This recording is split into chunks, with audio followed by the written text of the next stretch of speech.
welcome to Look Down There, the show where we talk about all the things we don't talk about. I'm your host, Michelle Amore.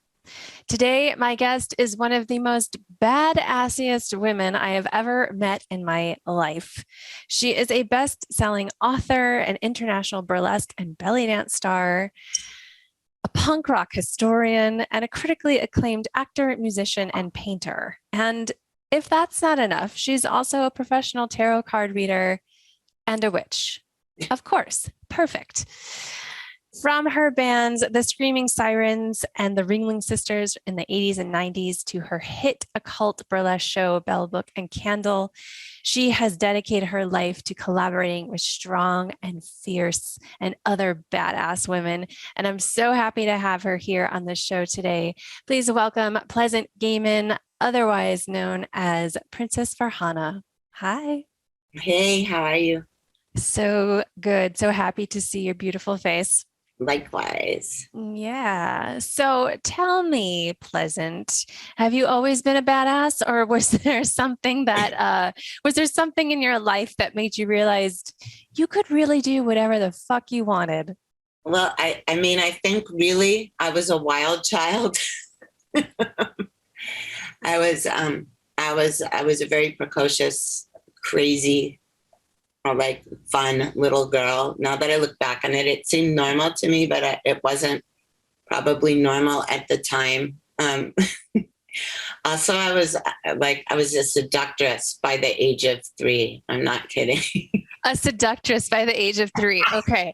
So I want to know more about that. But where were you in LA at this time? Did you grow up in LA or? No, I grew up in upstate New York in a place called Kent Cliffs, which is, most people don't know where that is. And I always just tell people it's near where Don Draper lived on Mad Men. But it was way out in the sticks. So it was like growing up in fairyland. I mean, literally, it was either just beautiful and snowy, which I loved because I didn't drive, and when I was a tiny kid, or the people that had the place previously, and it was a Revolutionary War house, had planted flowers that bloomed at all times of the year, and there was like deer in the yard all the time. So it was very pastoral. It was very unlike Hollywood. Yeah. Oh, yeah, for sure. So what happened at the age of 3 where you realized your seductive powers? Okay. Well, first of all, my brother and I used to run around naked all the time, and, not in the winter, but because we didn't live near anywhere. So I think that, like, I was just naturally a nudist. But my father was a really famous writer, and my mom had been on Broadway and had done voiceover singing in movies and all this stuff. So they knew it. They had a lot of entertainment friends who were like really big stars. And my father was always doing bios for people. So he was flying out to the coast, which, meant LA. And we were on this airplane, and my brother was teething. So he was crying and crying the whole time. And, like a baby on an airplane. And without even knowing, I was running up and down the aisles, and I had a little beret on and sunglasses, which was like my favorite outfit. And there was this man sitting there who I did not know he was kind of like the David Letterman of his time. His name was Henry Morgan. And he had a woman with him who looked like one of the Gabor sisters. Everyone got dressed up in planes on those days. And this was like 1963. So he had, he was all dressed up, and she looked like one of the Gabor sisters.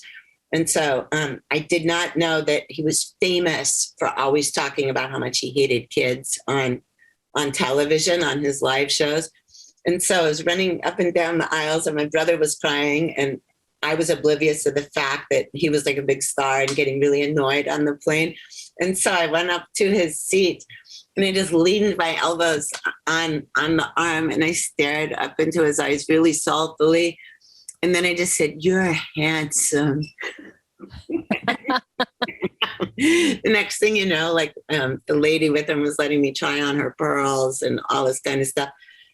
So he started talking about me on the air that night, and people thought it was a joke at first. And then he kept talking. And then because he knew who my father was, he wanted to get me on the show. And so, you know, they said it was okay. But I was so excited that I was going to be on TV that I stayed awake my entire nap in my crib. And by the time I got onto the live taping, I was, you know, in that crackhead kind of 3-year-old craziness. They were putting the mic on me, so I immediately started fumbling with it, and it was going like that. And he's like, "Hi," like, you know, he'd been talking about how charming I was, and I was the best child he'd ever met, you know. And so he said, "Hi, Pleasant, how are you?" And I was like, "Fine," and, you know. And then he was like, "How old are you, Pleasant?" And I looked up at him and I said, 13 and a half. And it just went way south in there. And the audience who was live was in hysterics because it seemed like this was like a planned skit. And then, and then finally it panned away. Like they sort of like wrapped up the interview really short, but then the cameraman panned to me over on the side of the stage, just dancing around to the music. So I kind of sent his show to hell, but it all happened because I just went up to him and I was like really just forward. Yeah. So was that your first taste of like proper Hollywood? And Yes. did that like got into your bones? And Yeah, it was. Yeah. yes. So when did you return, like permanently? I returned permanently in 1975, and I'd been at a boarding school because in New England, and by this time we were living in Connecticut because my mom was teaching theater at Wesleyan University. And I went to this boarding school because they were trying to get people that weren't just like real preppies in there, like lower income people. And I was really smart and blah, blah, blah. So I went up in this boarding school, and that was a wild thing because I wasn't used to like old money. And I was very used to like at that point, like theater and dance. And especially I was into glam rock, you know? And so I turned all the preppies from, you know, from listening to the Allman Brothers and Crosby, Stills, Nash and Young, I turned them on to the New York Dolls and Bowie and stuff like that. Everyone had glitter nail polish on suddenly. And my mom called and said we were moving, and I started crying. And this was on the payphone in the hall of the dorm because I thought we were moving somewhere lame like Iowa or something, you know, because she wouldn't tell me. And then the week later, she said, we're moving to Los Angeles. And I screamed so loud that it disturbed the whole dorm. But then she made me finish out the semester. So, but I got here and I immediately, like the first thing I did was take a bus in a 1940s evening gown to go and see Queen play at the Santa Monica Civic. And I saw these two boys walking. Well, first of all, I was smoking pot with Tony Curtis. Like this hot old man turned around and handed me a joint. And I was like, wow, that old man is like cute. And then I realized it was Tony Curtis. So that was like my intro to LA. Yeah. I saw these two boys walking down the aisle, and one was shirtless in a cape, and the other one was wearing all white and had a Bowie lightning bolt across his face. And so I wrote my telephone number, my landline number, on a matchbook, and I threw it in their direction as the lights went down. And the next day they called me, and it was George Ruthenberg, who turned into Pat Smear, and Paul Beam, who turned into Darby Crash. And the next day they called me, and we started talking, and we started cutting school to go to each other's schools. And this was pre-punk, and we were like all best friends. And then I became George's first girlfriend, and it just went on from there. And then the punk scene started, and oh my God. Yeah. Like LA is magic, and I love I love that. And you just got right in there, and you like kept moving from like one magical thing to the next. And like your story, you have so many stories. I know that you're writing a book, or your book is coming out. So what is this book about? Okay, this book, these are a few of my favorite things. My book is called Rock and Roll Witch, a memoir of sex, magic, drugs, and rock and roll. And it's kind of like my book, Showgirl Confidential, which was all crazy stories from being on the road all over the world to do everything from punk rock to burlesque and, all over the place, and belly dance in Egypt in the Arabic Spring and all that stuff. And so this is all like crazy paranormal stories and stories of synchronicities and just wild stuff with people like the Germs, the Cramps, the Rolling Stones, Belinda from the Go-Go's. It's just a collection of crazy, crazy stories. And this makes any of my other books look lame, even though people thought they were. Oh my gosh, you are like the furthest thing from lame ever. I'm so excited to read that. Going back to synchronicities, I've been experiencing a lot of synchronicities lately. Ever since I took Instagram off of my phone, something has happened where like it's just almost every day there's something magical happening. Why do you think synchronicities happen? What causes them to happen, and what should we take from things like that?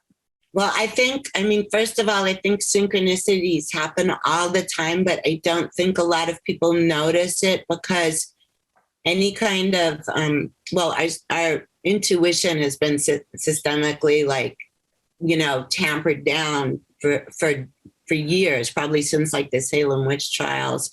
And so like a lot of people don't connect the dots like through the ether, of what, like, wow, that's crazy, or wow, this was really meant to be, or, stuff like that. And then also a lot of times people think that something like a synchronicity is just like, I'm saying this in big air quotes, woo woo. Side note, I always think it's funny that like woo woo to me is not just magic, but burlesque, it's like woo woo. Yeah. Or woo woo.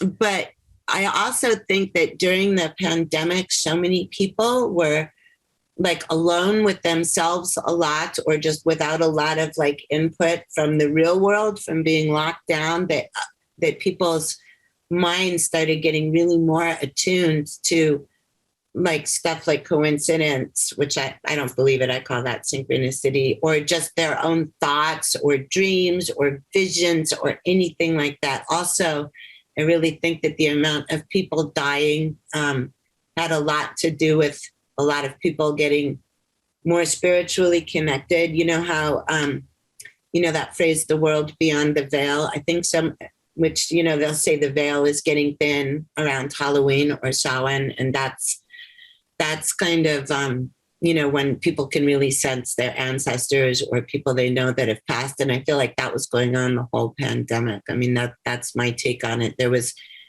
like spirits all around that, that might have still been sort of earthbound, or people that were passing and like coming back as spirits. And between that and all the quietude and people doing introspective things and just living a little bit more quietly, even though social media was a big thing, I think that really caused a huge shift. Mm-hmm. Do you think that, I don't see that it's continuing after this lockdown. I feel like people have kind of forgotten the lessons that we've learned, or forgotten that connection that was developed. At least that's what I'm observing. Do you feel the same way? No, I feel like, witchcraft is really trendy right now.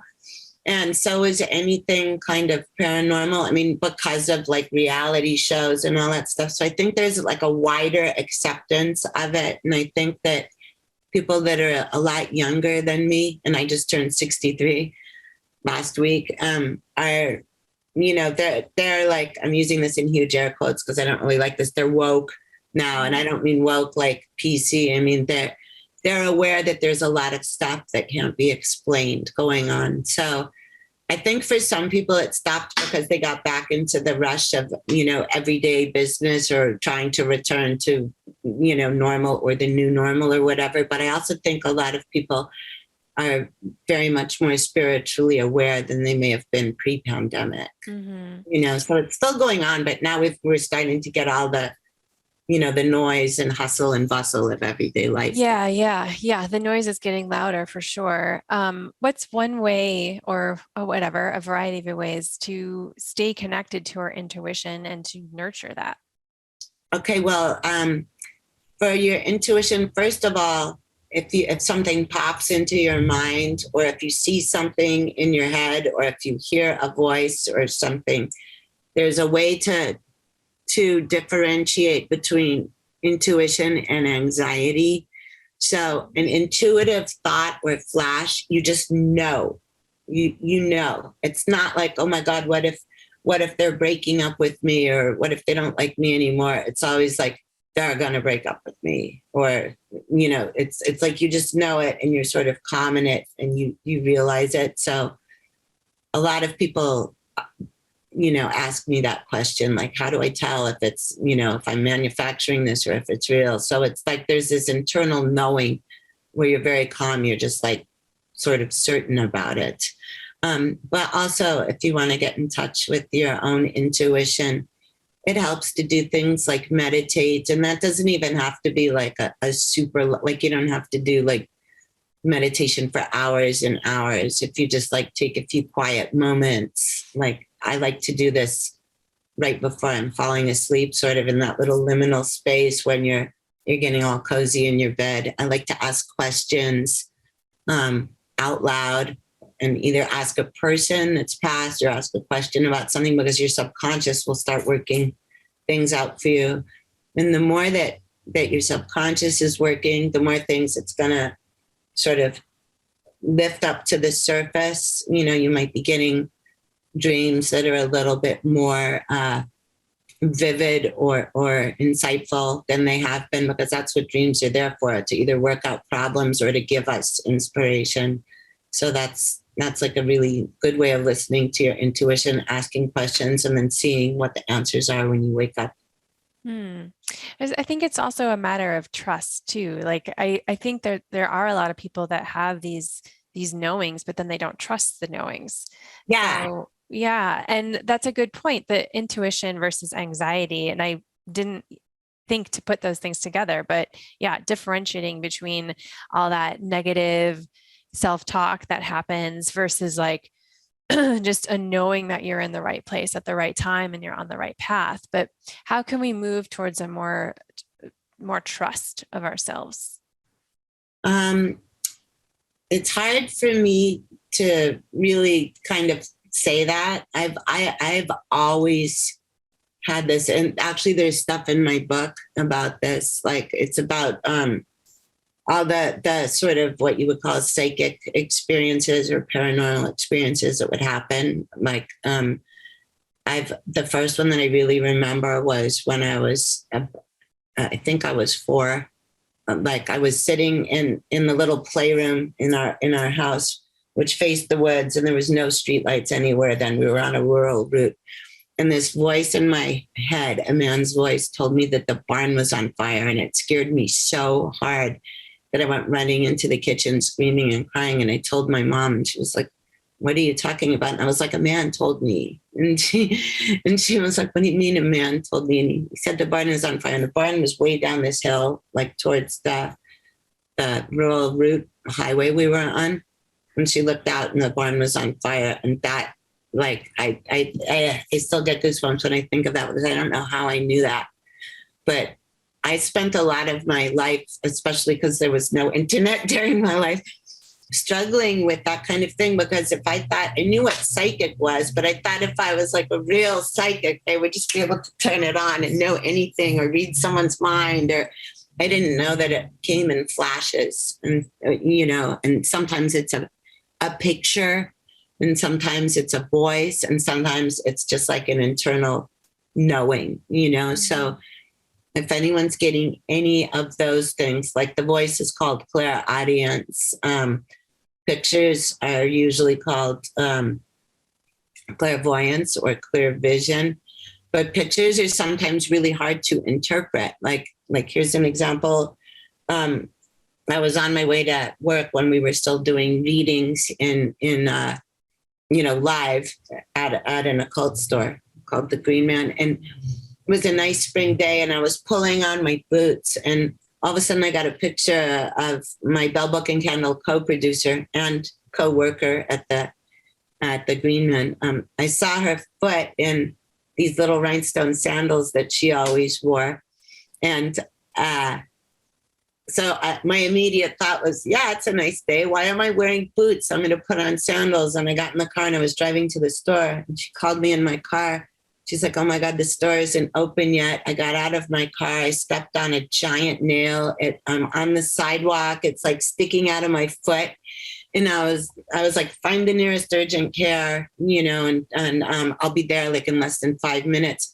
And so when I found her, she was on the sidewalk, but she was wearing those fucking sandals. Oh my God. So if you get a picture in your head, or if you hear a voice telling you something, or if you're, if anything is, or if you just know something, try to do some detective work and find out the facts. Like if you see someone's face for no reason or something, call them and say, hey, how are you doing? Because they might be fine, but maybe they were just like in a car crash or something, or someone they knew died or something, or they might be in trouble somehow. Like it always helps when you get those things to try to just like take one little moment to be still or quiet and, think, why did this just pop into my head?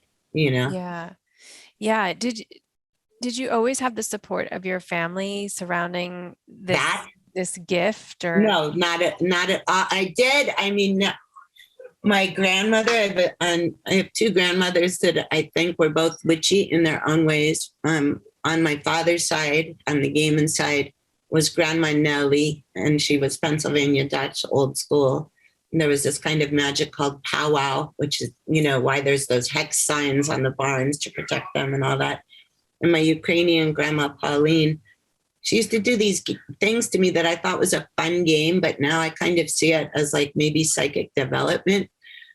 She would put like a tray of things on a table and tell me to look at it, and then she'd put like a cloth or a scarf over it and say, "Tell me what's on it," like later, and I'd have to do stuff like that.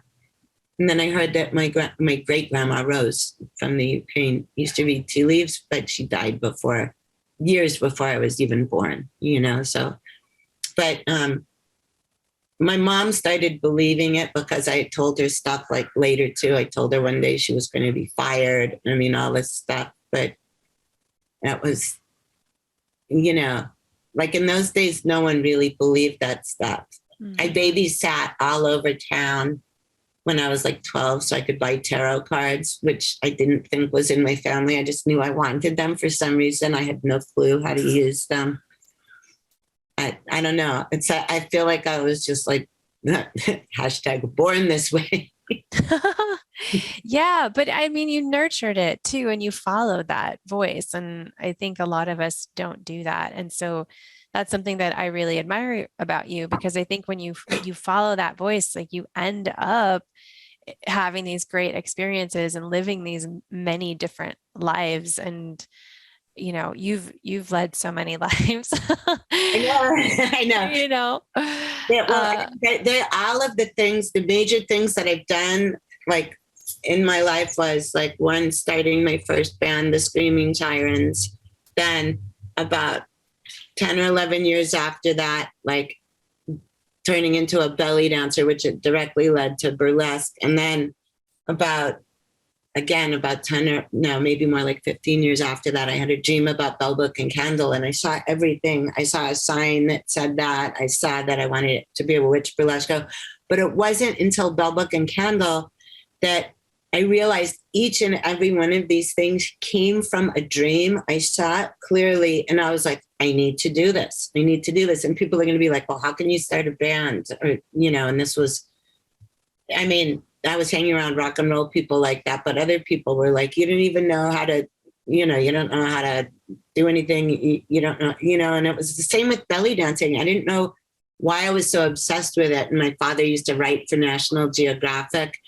And there was a story he'd written actually about Pennsylvania Dutch people in one issue. So he had multiple copies of it. And when I was little, there was also like, there was a thing about Turkey in it that someone else had written, and I cut out this picture of a belly dancer and put it in my shoebox, which is now like saving a picture you like on your phone. And I kept that fucking picture in my wallet way through adulthood. And I mean, anytime that I followed something that I wanted to do, like the doors just flew open the minute.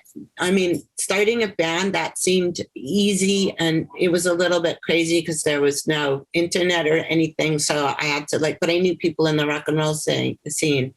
The belly dance things also, there was no internet. But the second that I knew that I wanted, like a girl bumped into me at a club when I was just dancing to the band that was on stage, and I wasn't on stage. I was just in the audience. And she asked me if I was a belly dancer in the ladies' room. And I said, no, why? And she said, because you move like one. And I was like, really?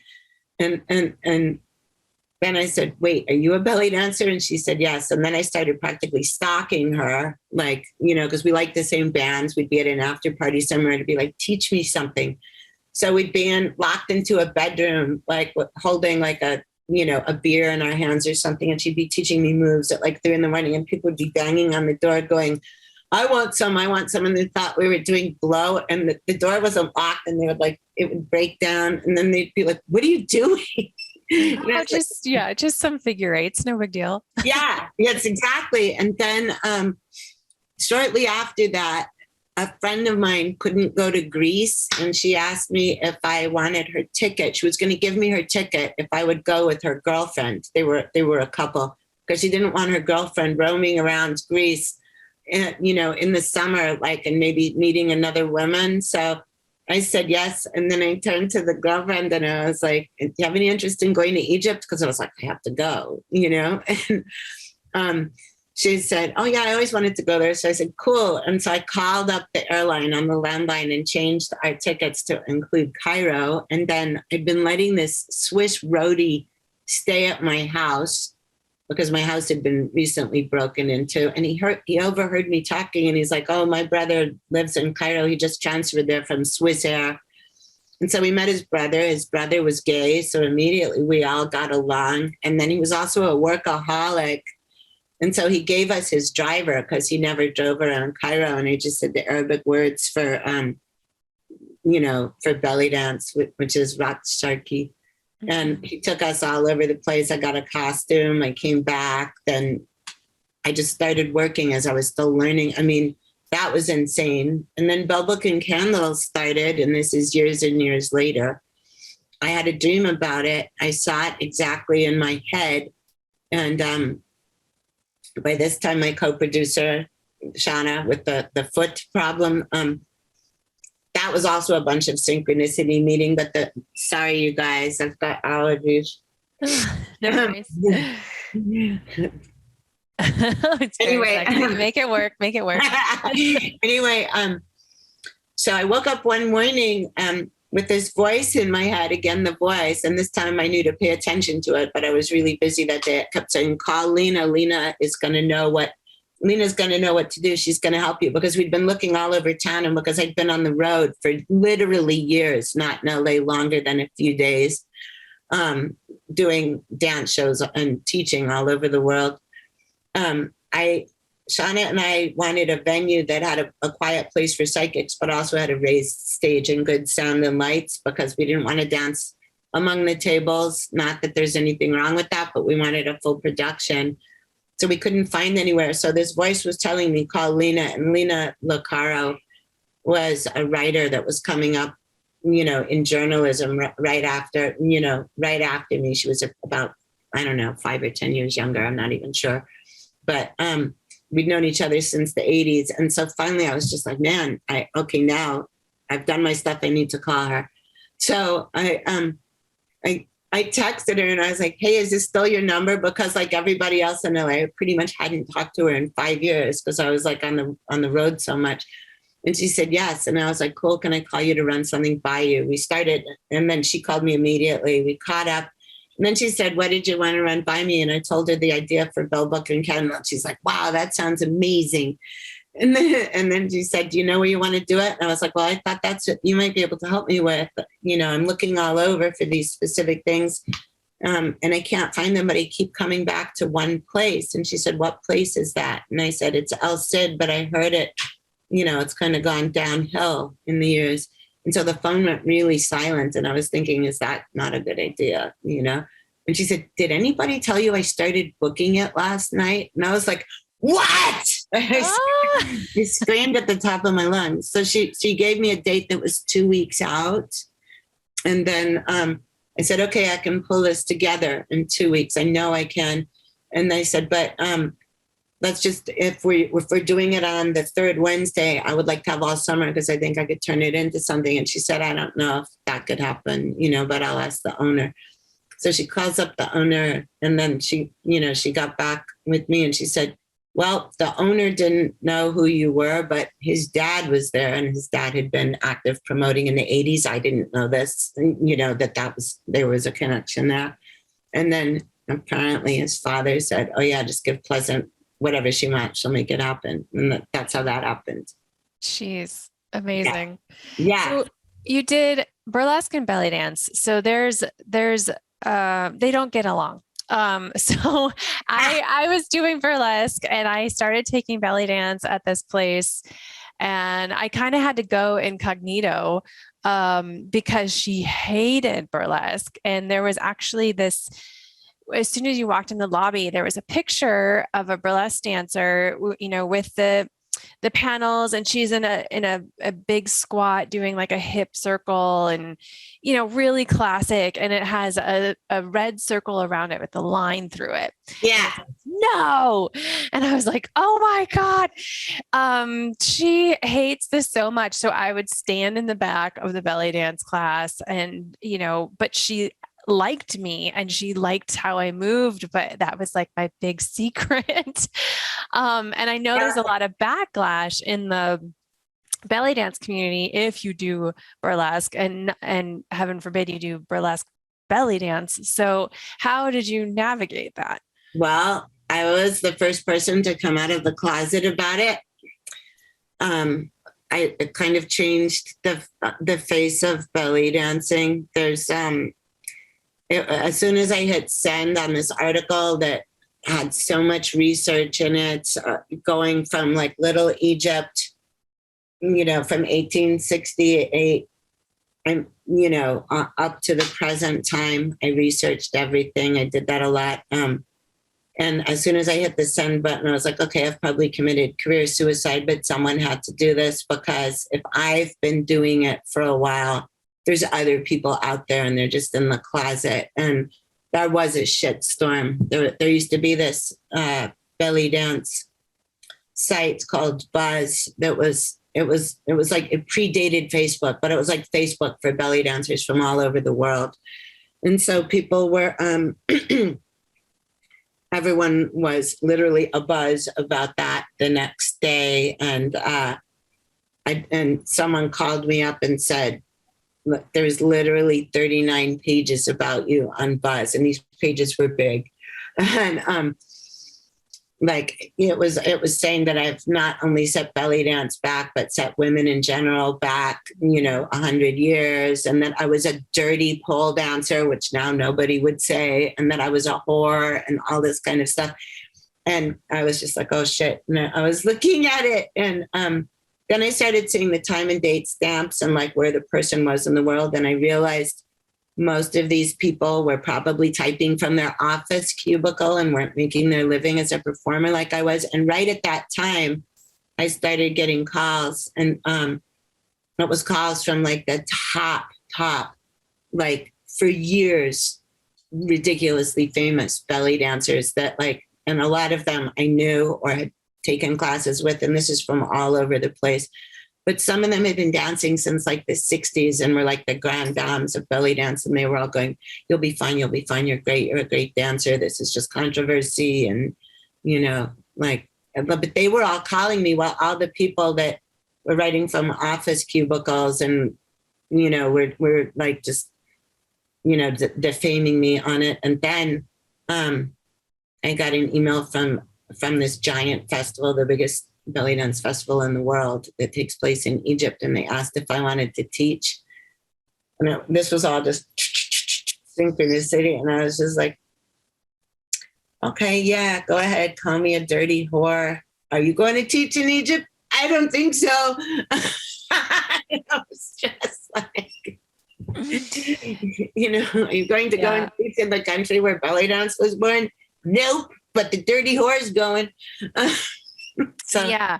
Well, thank you for saying that because it's emboldening me to do something that I was up all night thinking about, which I will tell you about later. But burlesque and belly dance, they're great for empowerment. And did you feel that doing those art forms empowered your sexuality and your relationship to your body? And if so, how has that changed throughout the years? well, I really did feel like that both of those arts did, especially belly dancing, because with belly dancing, you are in tune with like muscles that you never even knew existed. Like there's so much like pelvic action and that's like where all your muscles are is in your, I mean, not all your muscles, but in the abdominal place. There's a lot of stuff going on behind the scenes, meaning internally, that people can't even see from the stage. Do you know what I mean? Like using the pelvic floor and doing all of, like all of those little internal movements that like squeezing and tightening and releasing, as well as hips and stuff. So belly dance and burlesque definitely empowered me. But the first, like this will sound a little bit odd. Before I even did either one of those, in 1979, I went to New York for what I thought was 2 weeks. And I wound up working because I couldn't get a job anywhere because my hair was pink and and at the one record store that was hiring people that looked like that had a 2-year waiting list for a minimum wage job. So Lydia Lunch actually said, "Why don't you come and work at where I'm working?" And she started telling me about it. And it was this club like near Times Square. And so she was, saying all this stuff, like you could be a waitress there, blah, blah. And I was like, "Is this a naked place?" And she said, "Well, it's kind of like a tourist trap." So I got there, and of course it was a naked place. It was called the Wild West Club. And so I worked there for 2 nights as a waitress, and my rent in New York at that time was $25 a month. Yes, this is how old I am. But that was a lot of money. It was a lot of money back then. But I fucking made twice my rent in one night just being a waitress. So after another couple of nights, seeing what the dancers made, then I told the manager, whose name was Rocco, not kidding. Of course, yeah. I told him that I wanted to dance. And he said, "Oh, have you ever danced before?" And I was like, "Oh, sure. Yeah, always, And so then I went to Lydia and I was like, "I have an audition tomorrow with Rocco, but I don't have any kind of underwear, stripper fancy clothes." And she rolled her eyes and she gave me a G-string and she's like, "Wash it before you give it back." So I went in there and I auditioned, and I think my audition was to that disco song, "I Need a Hot Shot." Like, I mean, really, I wish I was dancing to the Ramones or Blondie, but they didn't have that kind of shit that, for their patrons. Anyhow, I just ended dropping into a split. I was like super nervous, and he's like, "Wow, you're hired." And I think also my baby face and my huge boobs that look like the Hindenburg at that time, and now they're kind of like more like, "Oh, the humanity." No. I don't think any of that hurt, But then I started dancing, and it was fucking fun. It was really fun. In those days, there was no contact. There was no lap dancing or anything. It was pre all of that. And there was B-girl stuff going on, which meant that, you would sit with like the clientele and try to get them to buy you things. And this is going to sound crazy. People didn't even know what Perrier or Pellegrino was in those days. So when you'd order it, you would get a huge commission on it because it was like an astronomical price, and it would come with like a little like floofy thing in it and on a nice plate. And then there was also champagne. And so I'd be like, I feel guilty about this part, just telling men wild lies. And I also at that point didn't know that this was intuition, because I would immediately go, "This guy wants to think that I have what we would now call daddy issues," or "This guy wants to think that I'm a single mom doing this to support my child." You know what I mean? So I would like give them a psychic reading. If any of you guys are listening and still alive, I'm sorry. But I would get so much money out of them. And I know some some dancers were giving hand jobs under the table, but I thought these were just gross old men, even though they were probably in their late 20s to early 40s. I mean, there was some older one there, but so I would do that. But when I was stripping, I loved it. It was just so fun. And I loved to dance and I loved to do things like that. And then when I came back to LA, the only reason I stopped was because I didn't have a car, and LA is so spread out. Like in New York, you could take a subway to your job, you know? Yeah. But that was, I don't know. I mean, it just, one of the earliest documented on Super 8, or maybe it was just 8, movies of my early childhood was me standing in my playpen, and I had just ripped off my diapers and I was like waving them over my head. Yeah, it's in your blood. Mm-hmm. Yeah. Yeah. There's totally a picture of me like that, like lounging on my bed, but like with one of my legs up and it's like very curvy for a 5-year-old. Yeah. You know, I'm just like, hi, like, what am I doing? Oh, hey. Yeah. It's like, I do that pose still. Okay. I have one last question for you. So you've spent your life, dedicated your life to empowering and working with other strong and fierce women. One, what does strong woman mean to you? And then 2, how can we support each other more as women? Like, why is that such a struggle for us to do these days? Well, I'll answer the first one. I don't know why. I don't know how women cannot be aligned with other women, but also I think there's been so much body shaming and jealousy over whether it's like a job or someone's figure or you know, a partner that they want. I mean, there's been a lot of envy going on. And that, I mean, that's not only limited to women. That envy is non-binary in every sense of the word. But that comes from envy and jealousy come from insecurity. And if you're secure, you're not going to have those like feelings. You're going to want to bond with people or like-minded people a lot more. And a lot of my work in classes, whether it's a straight up dance class or whether it's a photo posing class or even in a memoir writing class or a magic class, I teach a lot of classes, is helping people to feel good about how they are and looking at their life and seeing the way that different incidents shape them. Like, did something bad happen to them, or were they, you know, or were they told that they weren't good enough? Because, you know, a lot of people's childhoods were fucked up, and there's a range of that. I mean, maybe just like they were held to standards that were way too high for their age, or maybe something really terrible happened to them, or a few things, you know. But and also there's also been this dichotomy between going on. I was raised as a feminist. My mom was working on a women's encyclopedia with like Gloria Steinem and Florence Kennedy and stuff like this when I was a really young girl. I mean, not the 3-year-old flirt girl, but more like starting from about 8.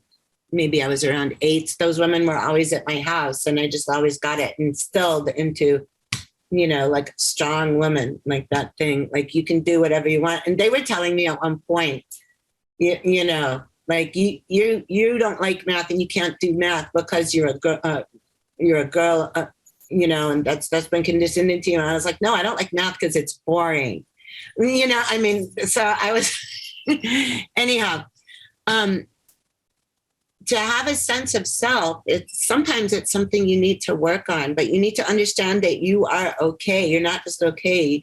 You're perfect as the way you are, but you can always get more perfect or go more towards what you want to be. And if you find people that you align with, whether they're on your level, quote, quote, or, you know, above you or below you, you will start feeling a kinship with them, and, you know, like attracts like. So you will start getting people that are very interesting in your life, you know, and they're attracted to you because you're interesting too. You may not just perceive it that way because, you know, self-deprecation has also been instilled into so many people, you know.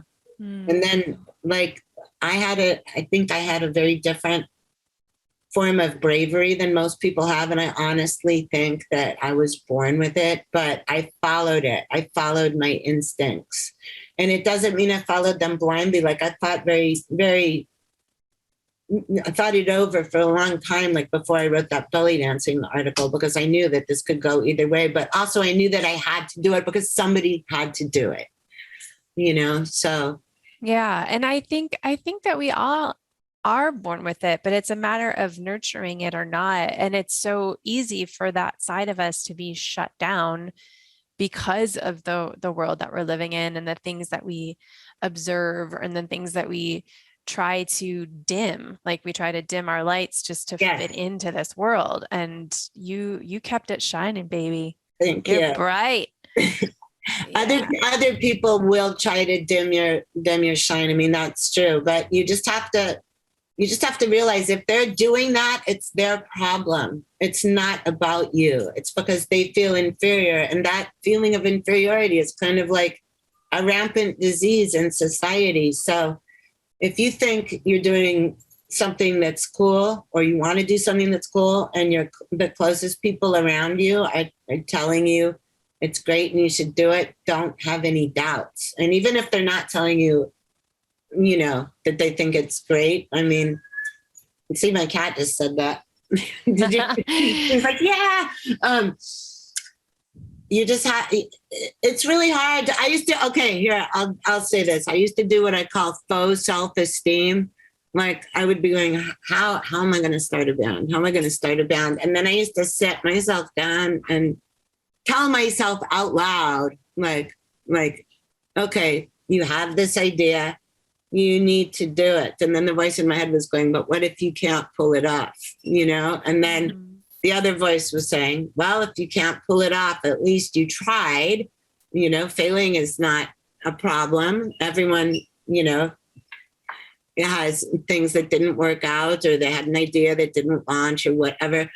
But if you don't do this, someone else is going to do a version of it and it's not going to be anywhere near as good as what you envisioned yours. And then you're going to feel like a total idiot for not even trying. So I used to write that in my diary and give myself pep talks all the time. Also, I think keeping a diary or a journal will really help you, will help anybody if you don't do that. And you don't have to do it every day. You don't have to write long passages, but the act of writing something down is very magical and it helps it become more real and concrete for you. Yeah.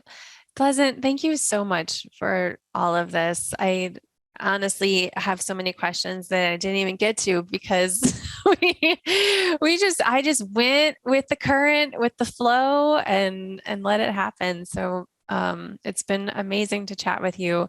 Where can people find out about you and grab your book when it comes out?